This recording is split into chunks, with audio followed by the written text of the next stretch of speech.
Have a nice day student, welcome to my YouTube channel. आपका मेरे YouTube channel में स्वागत है। तो हम लोग प्रोबेबिलिटी पढ़ रहे हैं और वो भी उसके बहुत ही इम्पॉर्टेंट क्वेश्चन पढ़ रहे हैं जो परीक्षा के हिसाब से बहुत ही इम्पॉर्टेंट है। अब और कंडीशनल प्रोबेबिलिटी पढ़ रहे हैं इस समय। तो जैसे इसमें अगला क्वेश्चन लिए हैं, assume that each child born is equally likely to be boy or girl. If a family has two children, what is the conditional a probability that both are girl given that the youngest is a girl? Second पर दिया है condition at least one is a girl। कहने का मतलब कि इसमें दिया है कि किसी भी बच्चे के जन्म लेने की जो प्रोबेबिलिटी है वो बॉय होगा या गर्ल होगा, इक्वल है, बराबर है ना। क्योंकि ये तो कोई जानता नहीं कि संभावना व्यक्त करता है, तो दोनों की संभावना बराबर रहती है। या तो बॉय हो सकता है वो या कि गर्ल हो सकता है, इसलिए ये जो क्वेश्चन है इक्वली लाइकली का है। तो एक फैमिली में किसी भी बच्चे के जन्म लेने की प्रोबेबिलिटी इक्वली लाइकली है, माने संभावना बराबर है बॉय या गर्ल होने की। तो इसमें दिया है कि हमें जो प्रोबेबिलिटी है दोनों ही चाइल्ड जो हो या तो गर्ल हो, दोनों ही चाइल्ड या तो गर्ल हो, या कि फर्स्ट कंडीशन दिया है youngest is a girl. Youngest is a girl मतलब कि छोटे दोनों में जो छोटा हो वो गर्ल हो।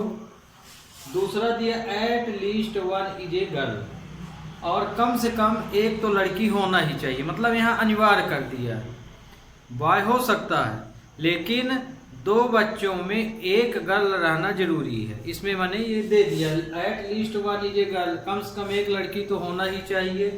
दूसरा यंगेस्ट इज ए गर्ल का मतलब कि जो यंगेस्ट मतलब तो जानते हो जो छोटा हो। तो मान लीजिए पहली बार बॉय हुआ तो दूसरा गर्ल, वो यंगेस्ट में आ जाएगा।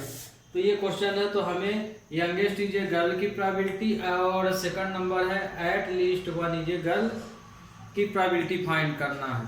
तो यहाँ सिंपल स्पेस क्या बनेगा सॉल्यूशन में आगे, तो simple space hence S equal to यहाँ पे क्या होगा, या तो दोनों ही लड़कियां हो सकती हैं, है ना, दोनों ही बच्चे क्या हो सकते हैं, चाइल्ड गर्ल हो सकती हैं। दूसरा पहला बॉय हो सकता है, दूसरी गर्ल हो सकती है, या कि पहली गर्ल हो सकती है और दूसरी बॉय हो सकती है, या कि दोनों ही बॉय हो सकती है। तो सिंपल स्पेस तो यही बनेगा, सिंपल स्पेस तो संभावना है, तो माने बॉय भी हो सकता है संभावना में। अब इसलिए यहाँ टोटल संभावनाएं कितनी हो गई, 4। तो NS की वैल्यू हो गई 4। अब यहाँ पे सपोज कर ले both the children are girl, both the children are girl. तो ए मान लिए यहाँ both the children are girl, दोनों ही बच्चे लड़कियां हैं ये मान लिए। तो दोनों ही बच्चे लड़कियां हैं, तो मतलब कि इसमें से देखिए तो एक ही कंडीशन बन रही, तो ये कंडीशन हो जाएगी G1 G2। तो Na कितना हो गया यहाँ पे, Na हो गया 1, इसकी संभावना 1। अब बी कंडीशन मान ले youngest child is a girl,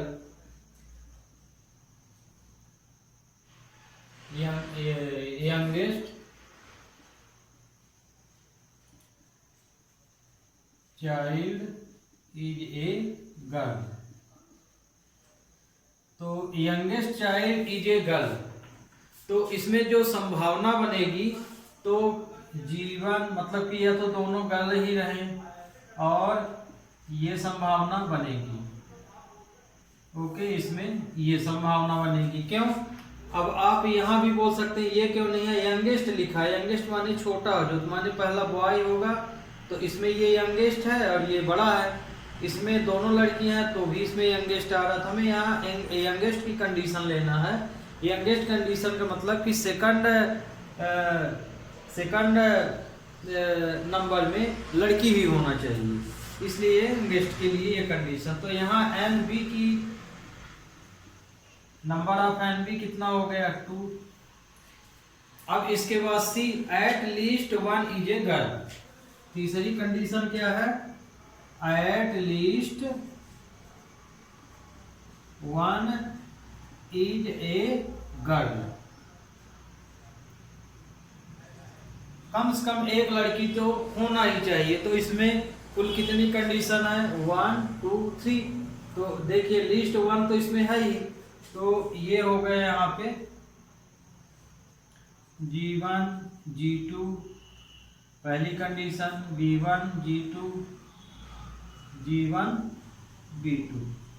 इसमें लिस्ट 1 इज ए गर्ल। कम से कम एक लड़की तो रहना ही चाहिए, अधिक हो जाए तो चलेगा।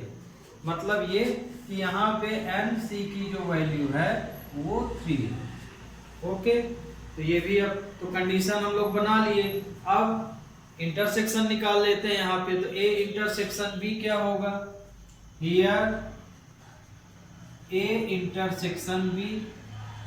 तो ए इंटरसेक्शन बी, इसके भी तो G1 G2 कॉमन निकला इसमें, तो G1 G2। तो यहाँ पे एन ए इंटरसेक्शन बी कितना हो गया 1। एंड इसी तरह से इसमें दूसरी कंडीशन ए इंटरसेक्शन सी निकाल लेना है, ए इंटरसेक्शन सी। तो इसमें भी G1 G2 ही निकलेगा। यहाँ आप देख सकते हैं ए इंटरसेक्शन सी है, तो इनमें कॉमन यही निकल रहा। तो एन ए इंटरसेक्शन सी की भी वैल्यू 1। इस तरह से हम लोग क्वेश्चन की पूरी कंडीशन बना लिए। अब यहाँ इनकी प्रोबेबिलिटी भी आप निकाल सकते हैं, जैसे इसकी प्रोबेबिलिटी निकाल सकते हैं, इसकी निकाल सकते हैं। तो प्रोबेबिलिटी इनकी निकाल लें, क्योंकि इसमें फार्मूले में ऑलरेडी जरूरत पड़ेगी। तो इसलिए इसकी प्रोबेबिलिटी क्या हो जाएगी, पी ए इंटरसेक्शन बी की प्रोबेबिलिटी हो जाएगी n A intersection B upon n S. ये हो जाएगी 1/4 है ना। वैल्यू तो आप लिखी हुई है, जान रहे हैं एन एस बराबर। और इसी तरह से इसकी पी ए इंटरसेक्शन सी, तो n A intersection C upon n S. तो ए इंटरसेक्शन कितना है, ये सी ए इंटरसेक्शन सी कितना निकाले हम लोग, ए इंटरसेक्शन सी ये 1 है, तो 1 निकला है। तो 1/4, मतलब कि दोनों ही प्रोबेबिलिटी 1/4 निकल रही है। अब यहाँ पे पी इसी तरह यहाँ भी निकाल सकते हैं। जैसे ये इसकी वैल्यू आ गई, तो इसकी वैल्यू क्या हो जाएगी, पी ए इक्वल टू हो जाएगा 1/4। इसकी भी प्रोबेबिलिटी कितनी आएगी 1/4। पी ए की वैल्यू 1/4 आएगी। इसी तरह से पी बी की वैल्यू निकाल लीजिए, जिसकी भी जरूरत हो यहाँ निकाल लेना चाहिए। तो इसमें कुल 2 हैं, तो यहाँ पे 2/4 हो जाएगा। इसी तरह यदि इसकी भी निकालेंगे पी सी की भी वैल्यू, तो पी सी की वैल्यू आ जाएगी 3/4। इनको इसलिए निकाल लेना चाहिए कि लास्ट में पूरी वैल्यू रखें और सीधे क्वेश्चन सॉल्व हो जाए। तो अब देखिए, कंडीशन बनने के बाद अब हमें यंगेस्ट इज ए गर्ल, पहली प्रॉब्लम दिया है यंगेस्ट इज ए गर्ल। तो फर्स्ट कंडीशन देखते हैं इसमें आ रहा आपके कि नहीं आ रहा है वीडियो में। तो हम इसको थोड़ा और नीचे करते हैं, थोड़ी जगह है इसमें, ये देखिए यहाँ पे इस तरह से। तो पहला क्वेश्चन हो जाएगा पी ए अपॉन बी, इसको निकालना है। तो इसकी प्रोबेबिलिटी क्या हो जाएगी, P A intersection B upon P B. ये तो ए इंटरसेक्शन बी कितना है हमारा 1 है, ये 1/4 है, 1/4। फिर डिवाइड पीवी है, पीवी की वैल्यू हम लोग कितनी निकाले हैं 2/4, 2/4। तो ये आ गया 1/4 इंटू 4/2, इसकी संभावना हो गई 1/2। तो ये पहली कंडीशन हो गई। दूसरी कंडीशन इसी में, दूसरी कंडीशन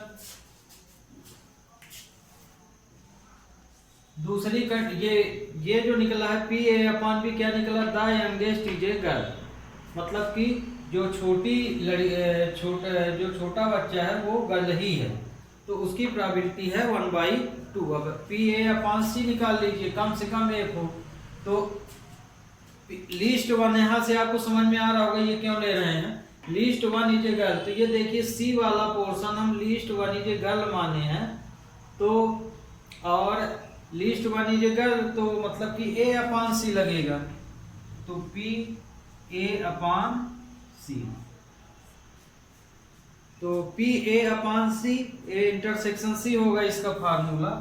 तो PA इंटरसेक्शन C/PC, ये A इंटरसेक्शन C की वैल्यू हम लोग निकाल चुके हैं कहाँ, ये 1/4 निकला है, तो ये 1/4 डिवाइड PC की वैल्यू क्या निकाले हैं 3/4 है, 3/4, तो ये इससे कट जाएगा तो 1/3 आएगा, ये इसका आंसर हो गया। तो ये क्वेश्चन स्टूडेंट अच्छी तरह से अब आपको समझ में आ गया होगा, बीच में नहीं दिख रहा था, ये देखिए पूरा क्वेश्चन इस तरह से है, ये तो अब आपको पूरा क्वेश्चन स्पष्ट दिख रहा है। तो ये क्वेश्चन बहुत ही इम्पोर्टेंट है, एक एग्जाम्पल का भी हमने आपको कराया था, वो भी इसी तरह से क्वेश्चन था, और दोनों ही लगभग सेम दिखते हैं, तो इसको भी आप तैयार जरूर कर लीजिएगा। Okay, we take next question. तो अब नेक्स्ट क्वेश्चन में क्या है, अब इस क्वेश्चन को देखिए, इसमें क्या दिया है, given that 2 number appearing on throw 2 dice are different,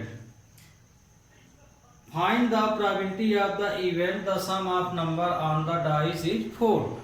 इसमें दिया गया है कि यदि 2 डाइसों को एक साथ उछाला जाए तो उसमें उन डाइसों में जो पड़े माने जो भी नंबर आए अपर साइड, उनका टोटल 4 होना चाहिए।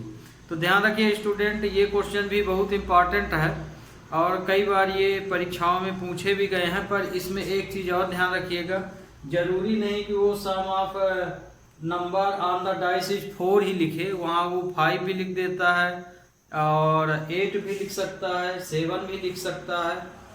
तो सम ऑफ में आप ध्यान रखिएगा, लगाने का तरीका सेम वही रहेगा, बस यहाँ वो बदलता है कि डाइस का टोटल 4 लिख सकता है, 5 भी हो सकता है, 6 भी हो सकता है।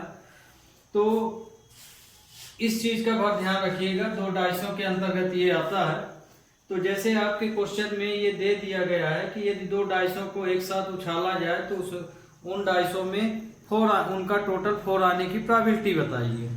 तो आपको तो पता है 2 डाइस हैं तो उनका सैंपल स्पेस इस तरह से बनेगा, है ना। डायरेक्ट भी लिख सकते हैं क्योंकि डाइस में 6 डिजिट होते हैं, तो 2 डाइस उछाल रहे हैं तो 6 × 6 36 डायरेक्ट भी लिख सकते हैं। पर हमको तो यहाँ क्वेश्चन आपको समझाना है इंटरसेक्शन वगैरह, इसलिए हमने यहाँ सैंपल स्पेस बना लिया है। तो जब हम 2 डाइसों को एक साथ उछालते हैं तो उसका सैंपल स्पेस इस तरह से बनेगा।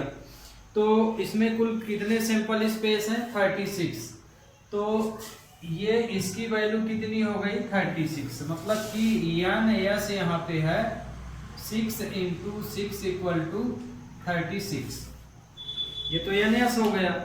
अब इनमें बोला है कि सम ऑफ 4 बोला है, तो एक इवेंट तो आपका सम ऑफ 4 हो जाएगा।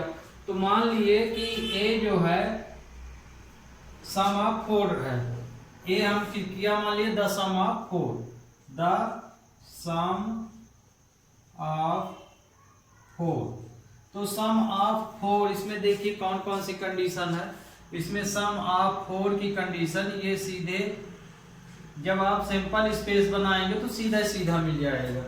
तो इसमें ऐसे नंबर यही हैं जिनका टोटल 4 आ रहा है।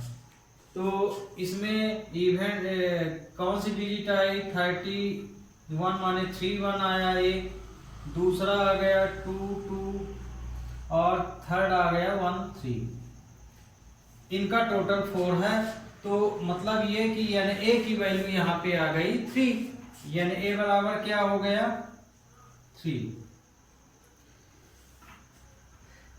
पर एक चीज इसमें और दी है, ध्यान रखिए, टोटल सम तो दिया है पर इसमें यह भी बोला गया है कि जो डाइस के नंबर आए हैं उनका टोटल 4 जरूर है लेकिन डिफरेंट नंबरों का। मतलब कहने का उसका सीधा सीधा एक चीज छुपाया है कि डबलेट नहीं आ रहा है, माने 2 नहीं आ रहा, 3 नहीं आ रहा, 4 नहीं है, 4 नहीं आ रहा, माने डबलेट नंबर नहीं आ रहे। वो कंडीशन ये बोल रहा कि डाइस को फेंकने पर डबलेट नहीं आएगा, माने डिफरेंट नंबर लिख रहा है कि जब भी डाइस फेंके तो दोनों में डिफरेंट नंबर ही आए और उन डिफरेंट नंबरों का टोटल 4 होना चाहिए। मेन यहाँ पे केस ये है।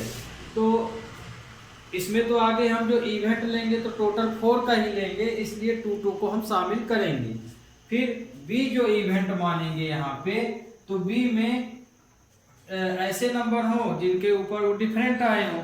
तो डिफरेंट नंबर ले आने के लिए आप 2 चीज कर सकते हैं, या कि डबलेट इसमें कितने हैं, डबलेट नंबर इसमें है जैसे सीधे मिल जाएगा, ये 3 है, 4 मतलब कि ये देखिए ये पूरा डबलेट है तो ये नंबर नहीं आना चाहिए। तो या तो 36 में 6 को माइनस कर दीजिए या कि लिख लीजिए यहाँ डिफरेंट नंबर, यहाँ डिफरेंट नंबर ऑन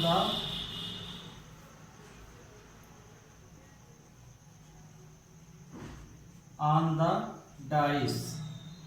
तो डाइस के अंदर जब डिफरेंट नंबर आएंगे तो या तो एक तरीका है कि 36 में डबलेट को माइनस कर दीजिए, मतलब कहने के ये ऐसे कर दीजिए तो 30 आ जाएगा। अब मान लीजिए सिंपल स्पेस यहाँ से लेना चाहते हैं तो डबलेट को छोड़ के लिखिए, मतलब कि इन नंबरों को छोड़ के, ये डबलेट नंबर छोड़ के, ये देखिए ये डबलेट नंबर है, इनको आप छोड़ दीजिए 6। तो यदि हम इन 6 नंबरों को छोड़ के लिखेंगे तो कुल 30 डिजिट होंगी।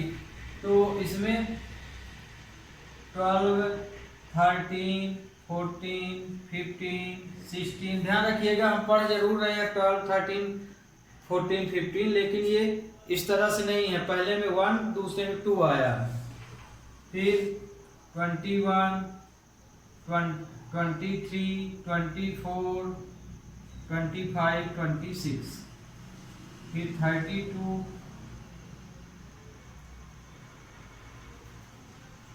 31, 32, 34, 35, 36, इस तरह से इसमें हम पूरे बना सकते हैं।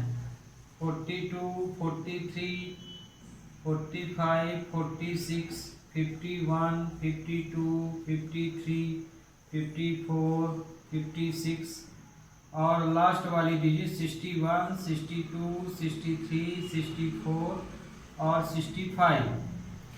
तो यदि आप इसको बनाना चाहें तो इस तरह से बना सकते हैं, या कि फिर 36 में 6 माइनस कर दीजिए तो डायरेक्ट आ जाएगा, पर इसमें इंटरसेक्शन आपको समझ में आएगा, इसलिए ये टेबल हमने सिंपल स्पेस बना दिया है ना। बनाने का मेन कारण है कि इंटरसेक्शन भी निकालना है, तो इससे आपको समझ में आ जाएगा। तो यहाँ देखिए बी की जो वैल्यू है वो कितनी है, 6, 5 या 30, तो ये कुल है 30। तो कहने का मतलब कि एन बी की वैल्यू आ गई 30 ये। तो अब हमें ए इंटरसेक्शन बी निकालना है, क्योंकि हमको तो probability sum of dice on the 4 लिखने इन द 4 ले आना है।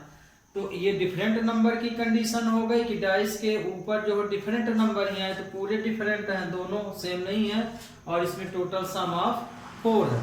तो यदि हम इसमें इंटरसेक्शन निकालेंगे तो क्या निकलेगा, इसलिए ए इंटरसेक्शन बी। तो ए इंटरसेक्शन बी 3 और 1 3 कॉमन है इसमें, तो 3 3 1 और 1 3, ये इंटरसेक्शन निकल आया। इसमें और इसमें यदि हम कॉमन लेंगे तो यही निकलेगा, ठीक। तो एन ए इंटरसेक्शन बी की वैल्यू आई 2, ये इंटरसेक्शन निकल गया। तो ध्यान रखिए इसमें सम ऑफ ऑन द डाइस 4 लिख रहा है या 5 लिख रहा है या 6 लिख रहा है, तो उस स्थिति में आपको पूरा क्वेश्चन यही रहेगा, सिर्फ आपका यहाँ सिंपल स्पेस भी वही रहेगा पूरा, यदि दोनों में डिफरेंट हैं तब। अब यहाँ से हमें निकालना क्या है, सम ऑफ डाइस 4। तो अब हम लोग सब चीज तो निकाल लिए, इसकी आप प्रोबेबिलिटी निकाल लीजिए, यदि नहीं निकालना तो फार्मूले में रख के भी निकाल सकते हैं। तो इसकी प्रोबेबिलिटी क्या हो जाएगी, पी ए इंटरसेक्शन बी की प्रोबेबिलिटी हो जाएगी n A intersection B upon n S, ये हो जाएगा 2/36 हो जाएगा। इसी तरह हम बी की प्रोबेबिलिटी यदि निकाल लें तो बी की प्रोबेबिलिटी हो जाएगी P B equal to n B upon n S, तो 30/36 हो जाएगा। तो ये निकाल लिए। अब हमें प्रोबेबिलिटी निकालना है sum of number on the dice is 4।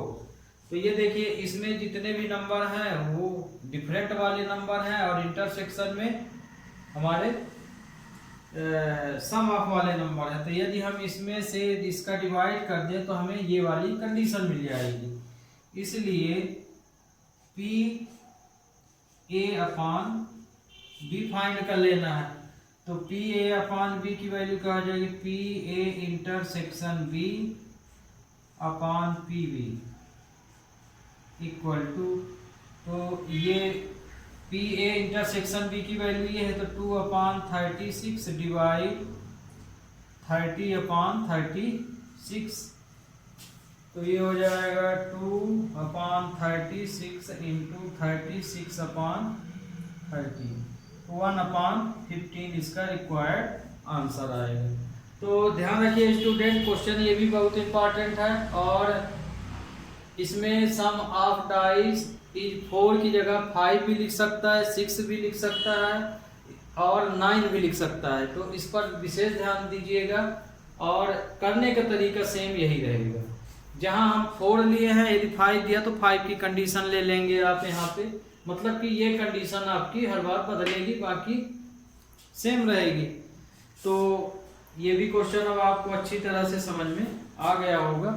Question भी आपको स्पष्ट ही दिख रहा है, ये थोड़ा सा नहीं दिख रहा, तो ये देखिए यहाँ ये क्वेश्चन है। ओके, तो वी टेक नेक्स्ट क्वेश्चन। इस क्वेश्चन में देखिए 2 card are draw at random and without replacement from a pack of 52 playing cards, find the probability that both card are black. एक ताश की गड्डी है, एक 52 पत्तों वाली ताश की गड्डी से हम कोई 2 ताश के पत्ते खींचते हैं और जिन पत्तों को हम खींचते हैं एक एक करके, आगे पहला खींचे फिर दूसरा खींचे, तो उन पत्तों को फिर गड्डी में रिटर्न नहीं करते, मतलब कि फिर से उसी पैक में या उसी डेक में नहीं रखते हैं, है ना, माने ताश की गड्डी में हम शामिल नहीं करते हैं। तो बताइए कि ब्लैक कार्ड आने की प्रोबेबिलिटी क्या होगी। तो यहाँ पे टोटल नंबर ऑफ कार्ड तो पता है 52 ही होते हैं, यदि ना भी दिया हो पैक भर लिखा है तो भी वहां पे आपको 52 जानना पड़ेगा। तो सॉल्यूशन इसका क्या हो जाएगा, total number of cards in a pack NS equal to 52। कुल ताश के पत्ते कितने होते हैं, 52 होते हैं। अब number of black card, number of black card, black की प्रोबेबिलिटी पूछा है तो number of black card number of black card NA तो 26 होते हैं, है ना। किसी ताश की गड्डी में 26 पत्ते लाल और 26 पत्ते काले, या 26 रेड एंड 26 ब्लैक कार्ड होते हैं ये। तो ब्लैक कार्ड की बोला है प्रोबेबिलिटी, इसलिए probability of black card, probability of black card, तो ब्लैक कार्ड की प्रोबेबिलिटी यानी ए माने हैं तो PA इक्वल टू हो जाएगा NA अपान NS, ये हो जाएगा 26 अपान 52, तो 1/2 आई इसकी प्रोबेबिलिटी। अब क्वेश्चन ये बोला है कि जिस कार्ड को हम खींच लिए हैं, निकाल लिए हैं, उसको फिर से उसी ताश के पत्तों में नहीं मिलाना, माने उसी गड्डी या पैक में नहीं मिलाना है, मतलब कि एक पत्ता कम हो जाएगा। तो आफ्टर हेंस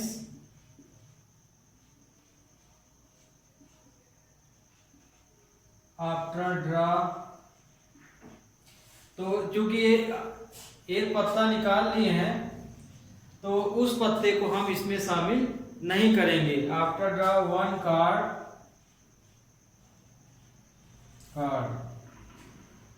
देन लेफ्ट,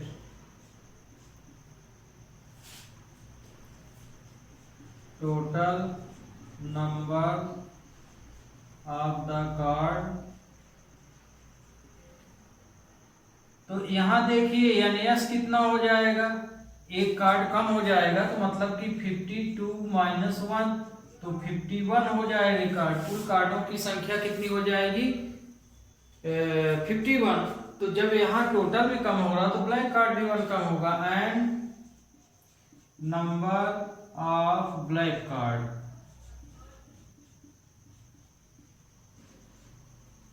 इस बार ए माने थे, इस बार हम भी मान लेते हैं।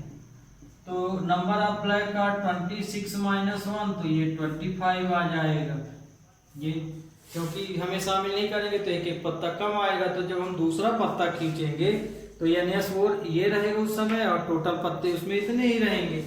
इसलिए प्रोबेबिलिटी ऑफ ब्लैक कार्ड, दोनों पत्ते काले होना चाहिए।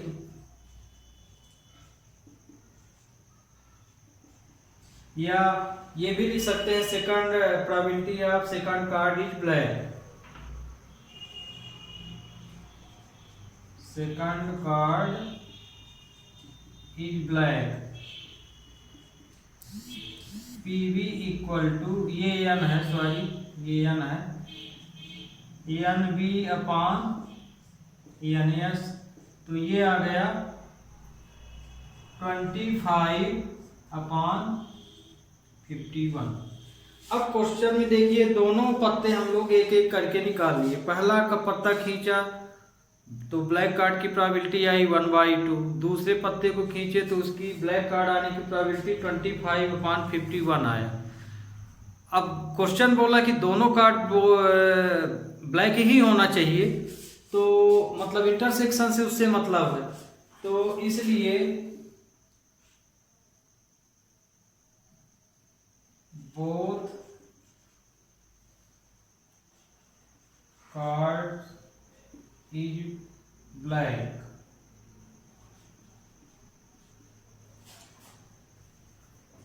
Probability of both card is black, both card are black,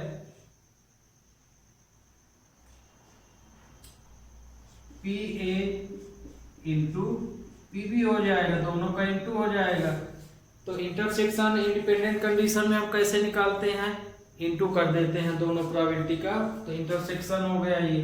तो 1/2 इंटू 25/51, तो आंसर आया 25/102। तो ये इसकी रिक्वायर्ड प्रोबेबिलिटी आ गई। Okay, we take next question. तो नेक्स्ट क्वेश्चन में देखते हैं अब क्या है। इस क्वेश्चन को देखिए स्टूडेंट, जिसको हम पहले ही सॉल्व कर लिए हैं। है ना। इसमें आपको इंडिपेंडेंट कंडीशन भी बताना है।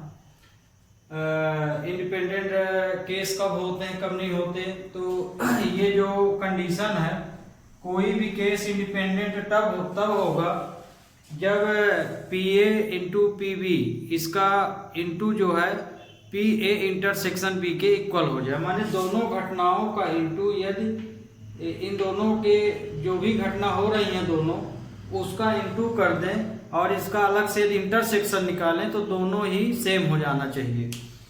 तो यदि इस तरह के क्वेश्चन आते हैं कि प्रूव दैट गिवन केस या गिवन इवेंट आर इंडिपेंडेंट, तो ध्यान रखिएगा उसमें इंटरसेक्शन आपको अलग से निकाल के चेक करना पड़ेगा। माने डायरेक्ट आप इसका इंटू नहीं करेंगे क्योंकि प्रूफ वाला क्वेश्चन है।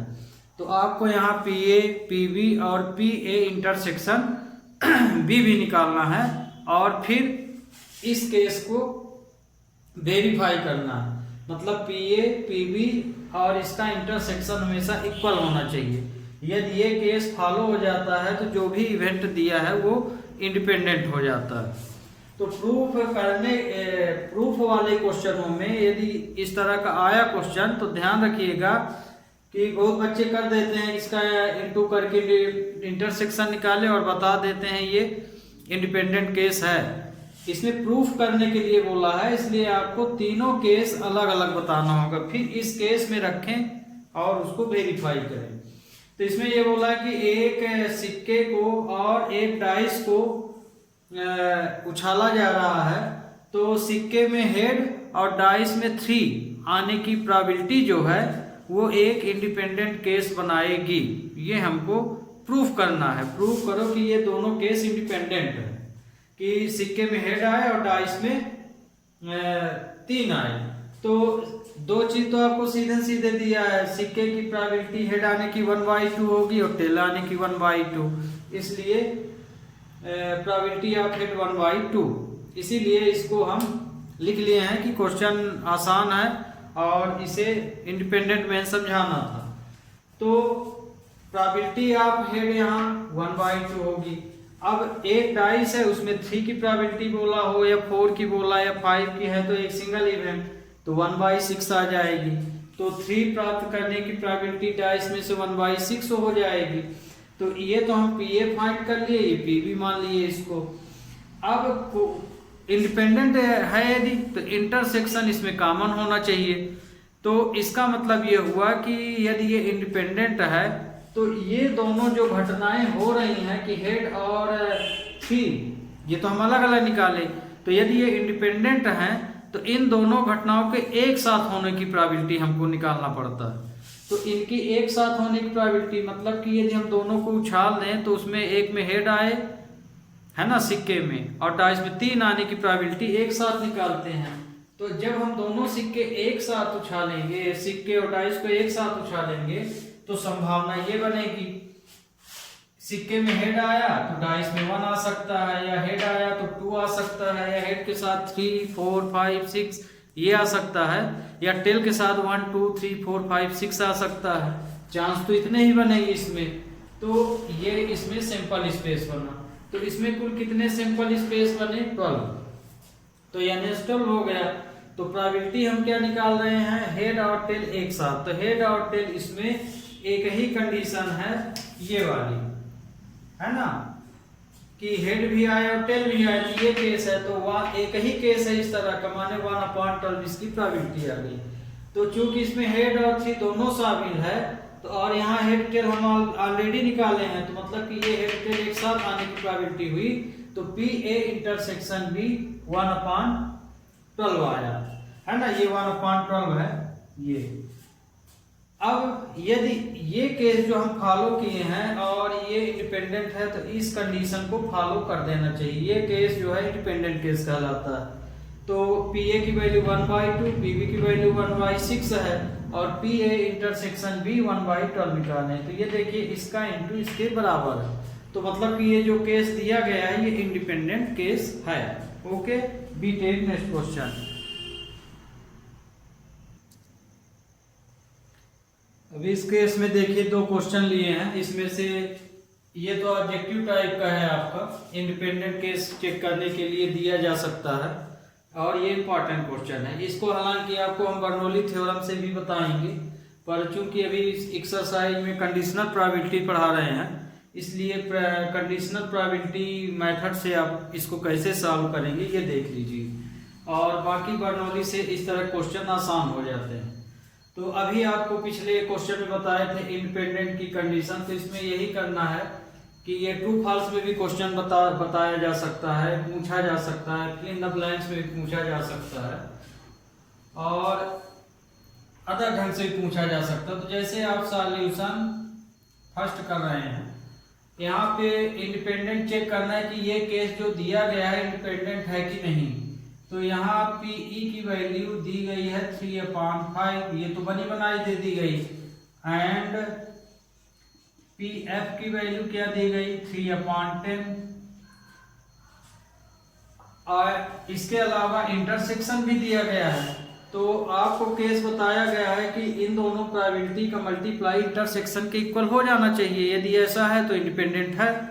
तो यदि यहाँ पे ये दोनों दिए गए हैं एंड PE इंटरसेक्शन F भी दिया गया, मैंने सब कुछ यहाँ बना के दे दिया गया, बस आपको इसमें बताना भरा।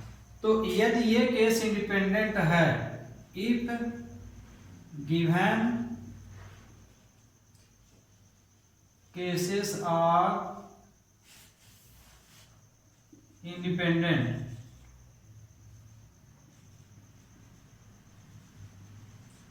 देन केस क्या लागू हो जाना चाहिए, PE into PF equal to PE intersection F, ये केस फॉलो करना चाहिए।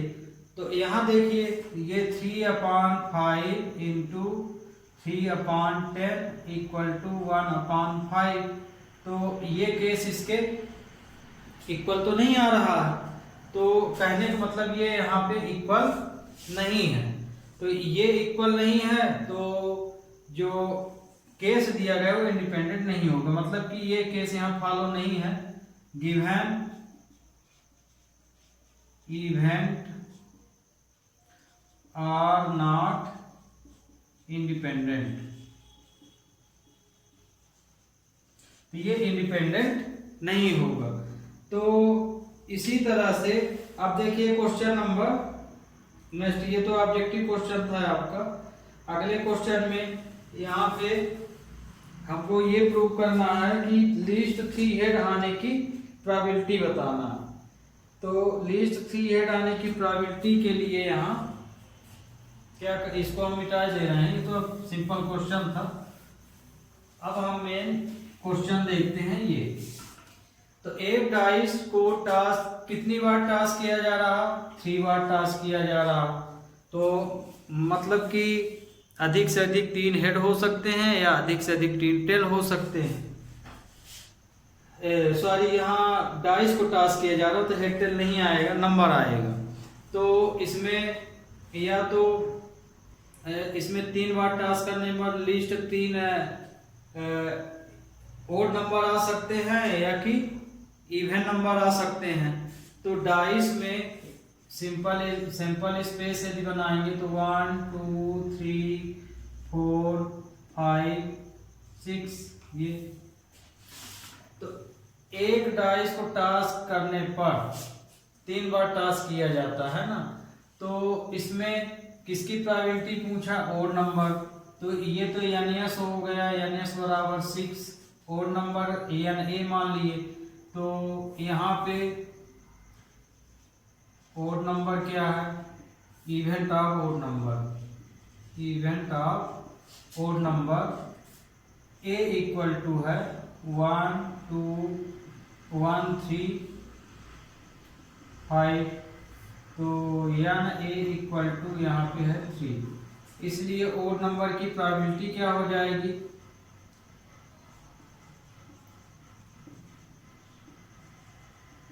प्रोबेबिलिटी ऑफ ओड नंबर है ना, एक बार फेंकने की यहाँ पे निकाल रहे हैं। तो इसमें हो जाएगा PA इक्वल टू 3/6, तो 1/2 आ जाएगी प्रोबेबिलिटी। तो जितनी ओड की आएगी उतनी इवन की आएगी। एंड प्रोबेबिलिटी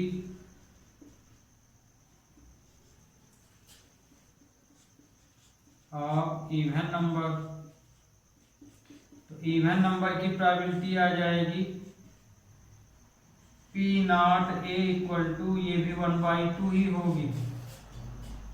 चाहे P0 A लिखिए या B मान लीजिए, क्योंकि यदि इवन नंबर नहीं आ रहा, ये इवन नंबर, ये ओड नंबर नहीं हो जाए ना, मतलब इसका ये हो जाएगा कि यदि ओड नहीं आ रहा तो इवन आ रहा, तो ये सिंबल भी यूज कर सकते हैं। और दूसरा तरीका है, इसको बी भी मान सकते हैं। तो इवन और ओड की तो यहाँ बराबर प्रोबेबिलिटी है। तो इसमें बोला है कि find the probability getting one odd number at least one. कम से कम 3 बार हम फेंकते हैं तो कम से कम 1 बार तो ओड नंबर उसमें रहना ही चाहिए। तो अधिक से अधिक कितने रह सकते हैं? ज़्यादा से ज़्यादा 3 बार ही रह सकते हैं। 3 बार डाइस फेंकोगे तो इसमें हम क्या करते हैं कि इवन नंबर की हम प्रोबेबिलिटी निकाल लेते हैं 3 टाइम की। इसलिए कम से probability of even number in 3 times, 3 times के लिए निकालेंगे तो 1/2, 1/2, 1/2, मतलब कि 1/8 हो जाएगा। तो इसमें तो तीनों, इसमें जो तीनों नंबर है इवन ही है तीनों बार। हमें लिस्ट 1 के लिए चाहिए, तो यदि इसमें इस प्रोबेबिलिटी में क्या आ गया, पूरे इवन नंबर अधिक से अधिक 3 बार आ चुके हैं। मतलब कि ये केस को यदि हम माइनस कर दें ओड नंबर से तो हमें पूरी लिस्ट 1 ओड नंबर की प्रोबेबिलिटी मिल जाएगी। तो इसलिए क्वेश्चन के अनुसार हो जाएगा देन लीस्ट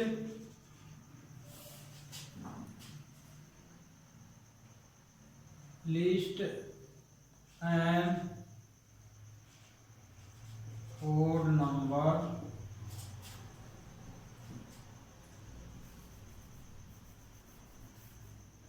at least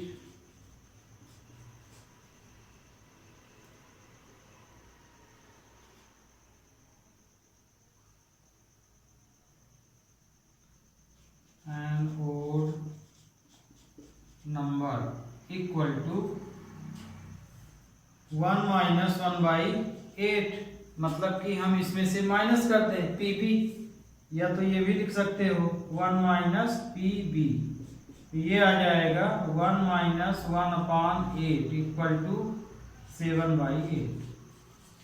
क्योंकि इसमें तो पूरे इवन नंबर शामिल हो गए है ना। एक बार जैसे पूरे इवन है, दूसरा है ही नहीं, इसमें सिर्फ इवन नंबर आया। तो यदि हम इतनी चीज को माइनस कर दें तो जो बाकी चीजें बचेगी उसमें कहीं ना कहीं ओड नंबर तो रहेगा। तो इवन नंबर की प्रोबेबिलिटी निकाल लिए और उसको हम यदि 1 से माइनस कर दिए तो जो भी नंबर बचा, तो ऐसे केस में कम से कम 1 बार या पूरी बार ओड नंबर ही रहेगा। ओके, तो स्टूडेंट आज के लिए इतना ही। नेक्स्ट लेक्चर में अगले क्वेश्चन देखेंगे। Have a nice day. इसमें नहीं दिख रहा, थोड़ा ये देख लीजिए, ये यहाँ पूरा हो गया।